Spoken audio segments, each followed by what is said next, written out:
Le 14 janvier 2014, le Conseil des ministres a adopté une communication portant le développement de l'éducation entrepreneuriale dans le système éducatif ivoirien, manifestant ici sa volonté de s'attaquer à la problématique de l'employabilité des jeunes diplômés. À travers la mise en œuvre de l'éducation entrepreneuriale, il s'agit d'apprendre aux élèves à être plus autonomes, responsables, actifs, ingénieux et critiques en vue de leur permettre de s'adapter au marché du travail. Nous sommes aujourd'hui au lycée international Descartes de Marcory. Alors, bienvenue dans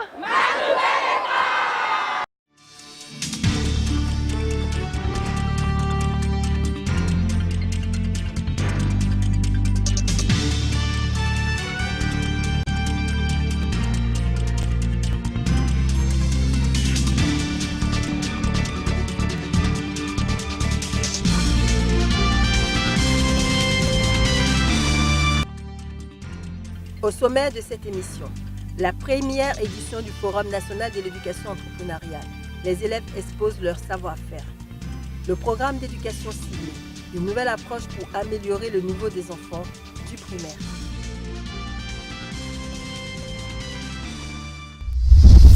Bonjour et bienvenue dans ce premier numéro de l'année de votre émission Ma Nouvelle École, l'émission des hommes et des femmes qui bâtissent l'école ivoirienne. Je ne saurais donc la commencer sans vous souhaiter à tous une très bonne et heureuse année 2019. Le premier Forum national de l'éducation nationale sur l'entrepreneuriat s'est déroulé les 10 et 11 janvier dernier au lycée technique d'Abidjan-Cocody autour du thème « L'éducation entrepreneuriale, processus transformant pour une école de qualité ». Organisé par le ministère de l'Éducation nationale, de l'enseignement technique et de la formation professionnelle dans l'objectif de permettre aux élèves de présenter des projets aussi novateurs qu'originaux. Et ces projets n'ont pas manqué d'attiser la curiosité. Nous sommes dans l'un de ces laboratoires où l'on fabrique ce que vous verrez dans le reportage. Au fil des stands, allons à la découverte de l'esprit entrepreneurial de nos enfants. Attention, talent. L'entrepreneuriat à l'école contribue à préparer l'insertion socio-professionnelle des élèves. Le premier forum de l'éducation entrepreneuriale a permis à nombreux de ces élèves de faire montre de leur talent dans tout le domaine de l'innovation numérique que celui de la transformation agricole. Dans le domaine du numérique, notre série de découvertes commence avec les élèves du lycée Djedji Amondi d'Ayamé, une commune populaire d'Abidjan. Bonjour chers téléspectateurs, bienvenue sur notre chaîne. Notre projet a été créé en vue de lutter contre la violence en milieu scolaire.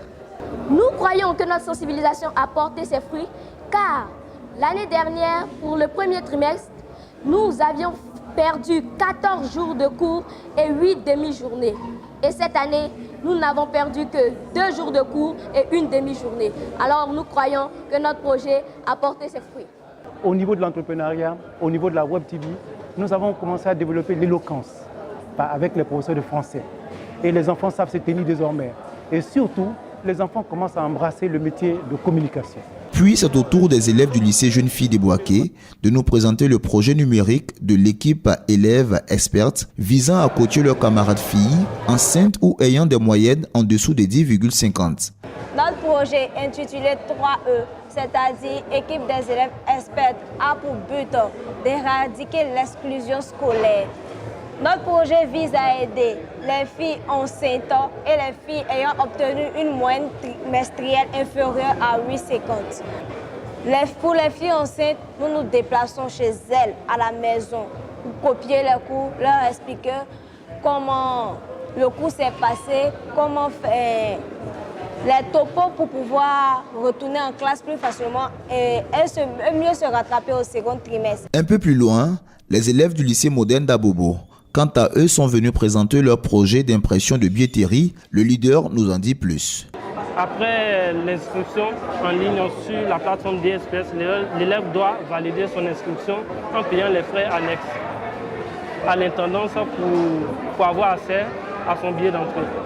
Donc sur ce fait, je vais montrer un peu de démonstration sur le site. Si l'élève vient sur le site du lycée moderne d'Abobo, l'élève vient sur entrée, billet d'entrée. Et l'élève va renseigner rapidement son numéro matricule. Et directement, lorsque l'élève clique sur afficher, l'élève va avoir directement son billet d'entrée.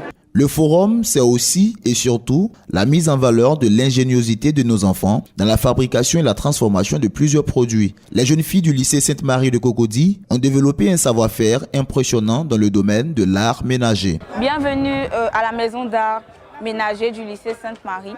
Dans notre maison, nous faisons de la couture. Ici, nous avons des sets de table. Et là, il s'agit de la table à manger. Comme vous pouvez le voir, nous essayons de valoriser le pagne. Ici, il s'agit d'un tissu. La finition était faite à la main. Et nous avons pris un morceau de pagne, découpé les motifs du pagne et brodé sur le tissu. Là, il s'agit des descentes de lit pour orner le lit. Et là, c'est la tête d'oreiller qui va avec. Comme vous pouvez le voir, c'est un travail très minutieux. Donc on commence au début de l'année, il se termine à la fin de l'année par exemple. Les élèves du lycée Planteur Barry Kalebo d'Akoupé, eux, sont venus présenter le résultat du projet avicole entrepris au sein de leur établissement. Ils nourrissent des idées d'insertion post-baccalauréat. Nous présentons un projet qui s'appelle l'élevage de poulets déchets, un projet avicole qui consiste à la production de poulets déchets en 45 jours. Avant les 45 jours, nous le vendons à 2500. Sur le marché. Mais après les 45 jours, comme leur durée de vie est de 3 mois maximum, donc nous pouvons les vendre à 3000. Mais pour augmenter, pour que les poulets se vendent plus facilement, nous les vendons à 2500. Nous gagnons beaucoup de bénéfices dessus. Et il ne faut pas attendre le bac avant de trouver du travail, car si on a le bac, quand on n'a pas de travail, au moins on peut se focaliser sur ça.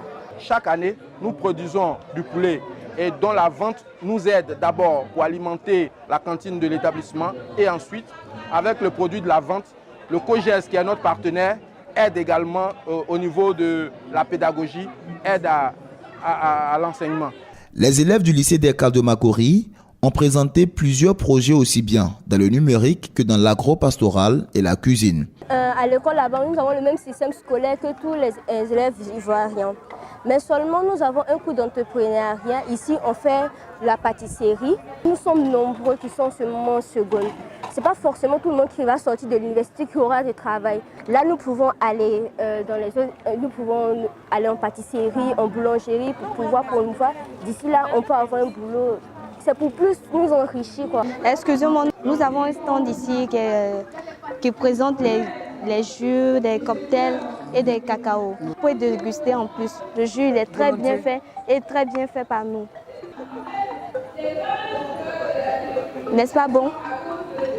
Oui, c'est bien. Ok, merci monsieur. C'est vous-même qui les fabriquez? Oui, c'est nous. Très bien. Vous pouvez vous approcher, voici le jus, les fèves, le cacao. Et le cacao aussi est un anti-stress, il est très bon pour la santé. Je viens de goûter tout de suite au gincurma, à la menthe, au cacao. Je dis que c'est vraiment formidable pour des jeunes gens. Et là, je leur tire mon chapeau.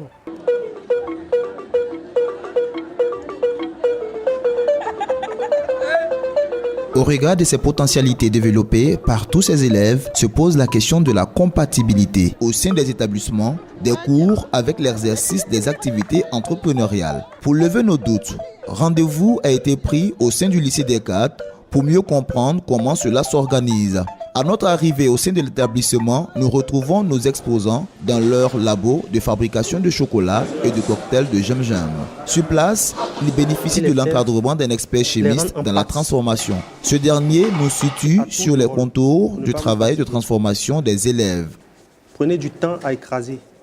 Faites la pâte afin qu'au niveau du bain-marie, on puisse avoir quand même un bon mélange entre le cacao et le sucre. Nous prenons des enfants dans le cadre du projet entrepreneuriat. Alors, en général, ce sont des cours qui sont donnés à des enfants un peu partout. Et on remarque qu'il n'y a que la théorie. On a essayé de faire en sorte qu'à part la théorie, on les prenne de façon pratique. La première idée, c'est de transformer le cacao. Dans ce cas, nous avons permis aux enfants de prendre des cours théoriques sur la manière de transformer le cacao en chocolat en industrie, mais déjà leur montrer également de façon basique, avec les moyens de bord, comment est-ce que ce cacao peut être transformé pour avoir du chocolat, ne serait-ce que artisanal. À part le chocolat, nous faisons aussi d'autres produits comme le cocktail que vous avez vu. Ici aussi, c'est toujours dans le même cadre de la transformation de tout ce qui est produit alimentaire. Le décor planté, Les élèves nous immergent dans les différentes étapes qui prévalent dans la fabrication de leur chocolat. Pour produire le chocolat, c'est très simple. D'abord, nous recevons les fèves de cacao séchées et triées. Ensuite, nous les passons à la torréfaction, c'est-à-dire que nous grillons les fèves. Après la torréfaction, nous passons au dépelliculage sur le plateau de dépelliculage avec notre équipe. Ici, le dépelliculage se fait entièrement à la main. Nous devons enlever la peau du cacao et la transmettre à nos camarades de telle sorte qu'ils la trient encore une fois pour enlever les débris qui sont encore à l'intérieur. Et à la fin de cette partie-là, nous irons au concassage. Cette étape consiste à concasser, de plus écraser les fèves de cacao séchées pour obtenir une pâte qui sera ensuite mélangée à du sucre. Après le concassage, nous passons directement au bain-marie. C'est à la phase de bain-marie que déjà la première partie se joue. Nous mélangeons ici la poudre de cacao avec du sucre. Et maintenant, on veut passer à la phase de tempérage. Kalja, pousse-toi un peu. Le tempérage consiste à faire descendre la température du chocolat. Parce que quand il quitte au bain-marie, il est à environ 50 degrés. Donc il faut faire descendre la température de ce chocolat-là avant de l'emmouler. Nous avons déjà du chocolat emmoulé que nous allons emballer pour le mettre au frais. Maintenant, pour que ce chocolat durcisse, on va le laisser au frais 30 à 45 minutes. Voici le moment de sortir le chocolat du frais.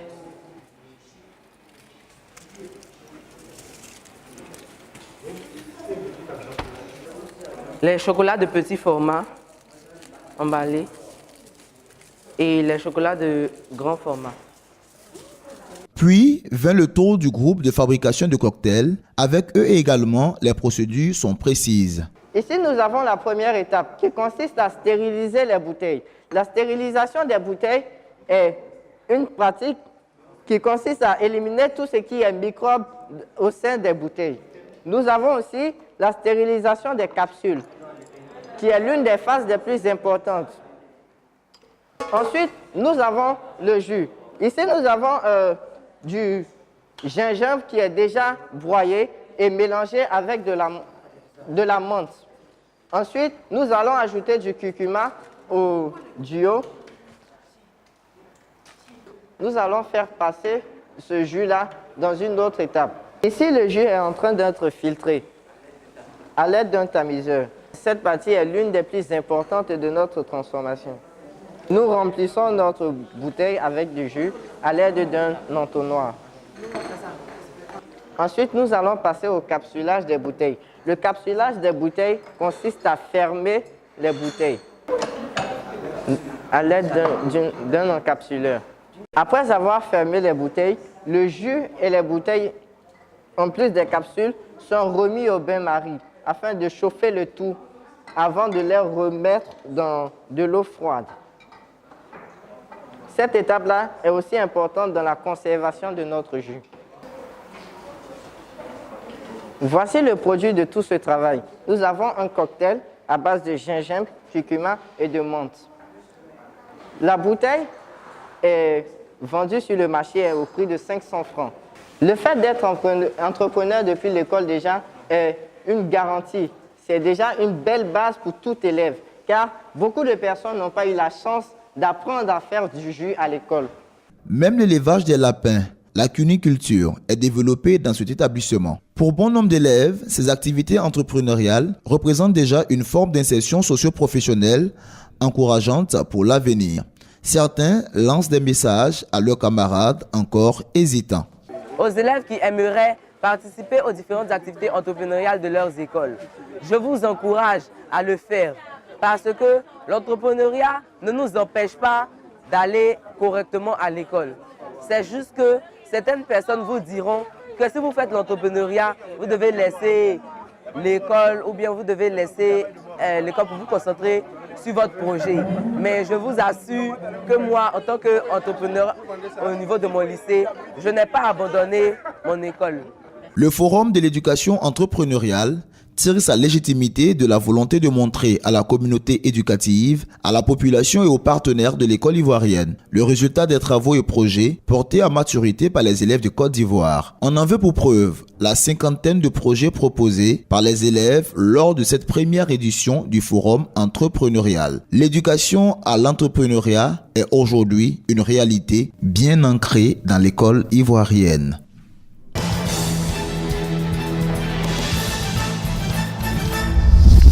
Et pour les événements qui ont meublé notre ministère dans ce mois de janvier, 4 activités majeures ont retenu notre attention. Une autre bonne nouvelle pour le sous-secteur éducation. En effet, lors de son adresse à la nation pour le Nouvel An, le président de la République, son Excellence M. Alassane Ouattara, a annoncé que dans le cadre du programme social du gouvernement sur la période 2019-2020, il sera procédé au recrutement exceptionnel de 10 300 enseignants contractuels du primaire et du secondaire et à l'équipement des écoles avec plus de 500 000 tables bancs. Un partenariat existe désormais entre le ministère de l'Éducation nationale, de l'enseignement technique et de la formation professionnelle et l'université de Harvard. En effet, faisant suite au programme ministériel de Harvard, auquel Madame la ministre Kandia Camara avait pris part, 3 étudiants de la célèbre université de Harvard ont séjourné du 7 au 19 janvier sur le sol ivoirien. Durant leur séjour, ils ont pu, dans le cadre de leurs recherches, visiter des structures scolaires à Abidjan, Bouaké, Yamoussoukro et Grand Massam. Et au terme de la mission, une séance de restitution de la mission a eu lieu le jeudi 18 janvier en présence de Madame le ministre. Les états généraux de la jeunesse se sont déroulés du 9 au 11 janvier 2019 autour du thème « La jeunesse ivoirienne au centre du nouveau pacte social ». Ainsi, le jeudi 10 janvier, dans le cadre du panel ministériel, Madame le ministre Kandia Camara y a animé un panel sur la thématique « Quelle formation pour une insertion durable des jeunes dans des emplois décents ?» La première responsable de l'école ivoirienne en a profité pour présenter à la jeunesse tous les moyens déployés par son ministère, une employabilité rapide et décente des jeunes. Madame la ministre de l'Éducation nationale, de l'enseignement technique et de la formation professionnelle, sous vos ovations. Madame le ministre Kandia Camara a présenté ses vœux aux organisations syndicales du MENET-FP. L'amphithéâtre du CNMS a servi de cadre le jeudi 17 janvier 2019 à une rencontre entre Madame le ministre Kandia Camara et les partenaires sociaux de son ministère. Après avoir présenté ses vœux de Nouvel An aux représentants des associations syndicales présentes, Madame le ministre est revenue sur les mesures sociales annoncées par le président de la République le 31 décembre 2018 pour ce qui concerne l'éducation, en y apportant plus de détails sur le sujet du recrutement des 10 300 enseignants. Le programme d'enseignement ciblé en abrégé PEC est une nouvelle approche d'apprentissage qui a pour objectif une plus grande maîtrise des compétences de base en lecture et en mathématiques par les élèves du primaire. 1 à 2 heures par jour, les enfants sont rassemblés par niveau, quelle que soit la classe qu'ils fréquentent. Les groupes ainsi constitués sont homogènes et l'enseignement adapté. Le niveau de l'enfant est régulièrement réévalué afin toujours de l'intégrer dans le groupe qui lui correspond.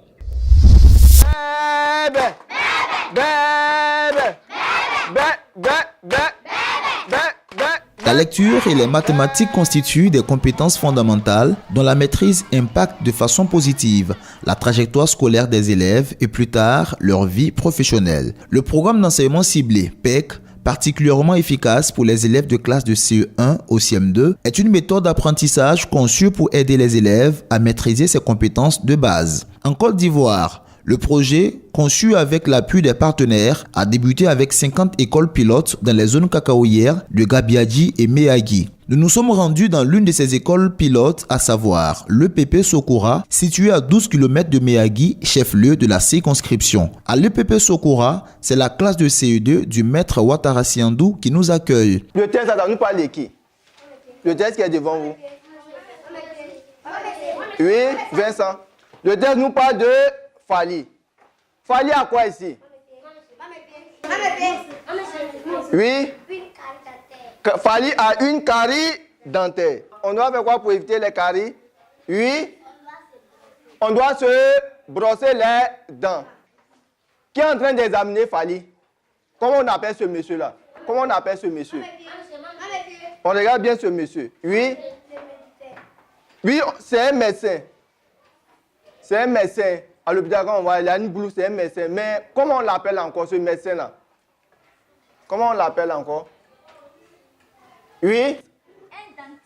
Un dentiste. Après 1 heure de cours, il va procéder à l'appel et à l'installation des groupes et selon les différents niveaux. National A, là-bas, national B, chez le directeur. Chez le directeur. Il faut savoir que pour constituer les différents groupes de niveaux, il est procédé à une évaluation du niveau de connaissance des enfants à l'aide des tests simples de 2 à 3 minutes et administrés oralement. C'est alors que des groupes de niveaux sont constitués en fonction des résultats de chaque enfant. Voilà donc le maître et ses élèves réunis dans un endroit peu ordinaire avec des outils didactiques bien spécifiques. Il nous en dit plus sur le contexte avec des outils. Avant de passer à toute activité PEC, il faut commencer d'abord par le tableau des noms. Donc, il va commencer les élèves par le tableau des nombres. Voilà. Donc, suivez. 0, 1, 2, 3, 4, 5, 6, 28, 29, 30. On va s'arrêter ici aujourd'hui. Qui va venir faire comme le maître? Oui, Joël. Vous suivez.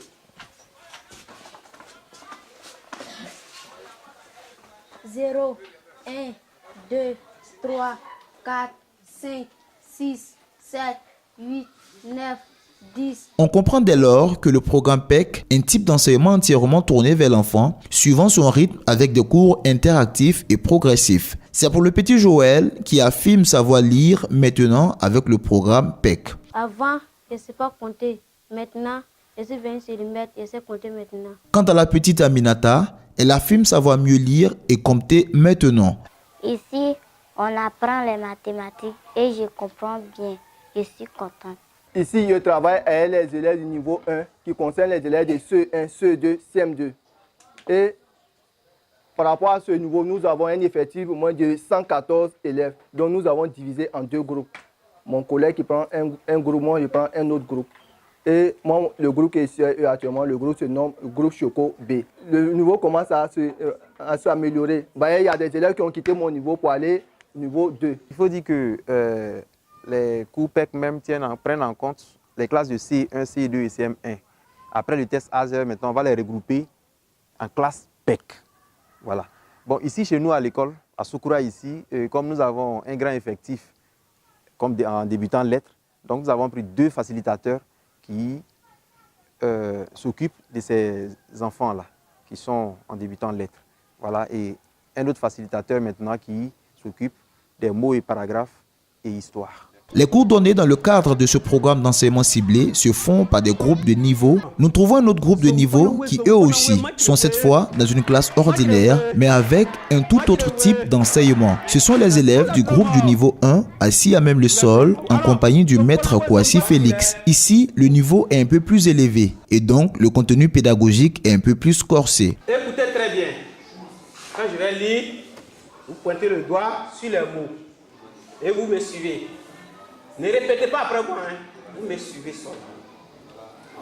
C'est bien compris? Oui, monsieur. Mon père élève les poules. Il leur donne du maïs. Le vendredi est jour de marché. Mon père vend 10 poules. Et c'est bien compris? Oui, monsieur. Comment j'ai lu? Le doigt sur les mots. Pour l'encadreur, l'on note une nette amélioration sur les niveaux des élèves. Les enfants qui ne savaient pas lire même au départ, aujourd'hui là, je suis plus à l'aise quand j'ai fait le coup même. Parce que je sens que non, il y a une amélioration au niveau de la lecture chez les enfants. Il y a une amélioration même. Au départ, les enfants ne savaient rien. Je suis contente de venir ici parce qu'ici, on est venu apprendre à lire. Et la méthode AMEME permet à certains d'évaluer encore plus vite dans leur cursus scolaire. C'est le cas pour l'élève Kouadio Annick en classe de CM1 qui est passé du niveau 1 au niveau 2. Il raconte son expérience. Avant de venir ici, j'étais au niveau 1. Maintenant, je suis au niveau 2 parce que je savais lire un peu. L'utilité du programme PEC est même ressentie jusqu'au niveau des parents d'élèves qui eux aussi constatent la nette progression de leurs enfants. Les enfants qui n'ont pas eu la chance d'aller à l'école, grâce à ICI, actuellement vraiment ils peuvent lire et écrire. Donc nous sommes très contents. Notons que le programme d'éducation ciblée est une approche pédagogique complémentaire de l'enseignement classique que reçoivent les enfants du primaire. Le programme privilégie les activités interactives et ludiques facilitant la maîtrise des compétences fondamentales en lecture, en écriture et en mathématiques. Voilà, c'est la fin de ce premier numéro de l'année 2019 de votre émission Ma Nouvelle École. Merci de nous rester fidèles et rendez-vous sur notre page Facebook Ma Nouvelle École. Rendez-vous tous les derniers dimanches du mois pour une nouvelle émission. Mais encore, bonne année à tous.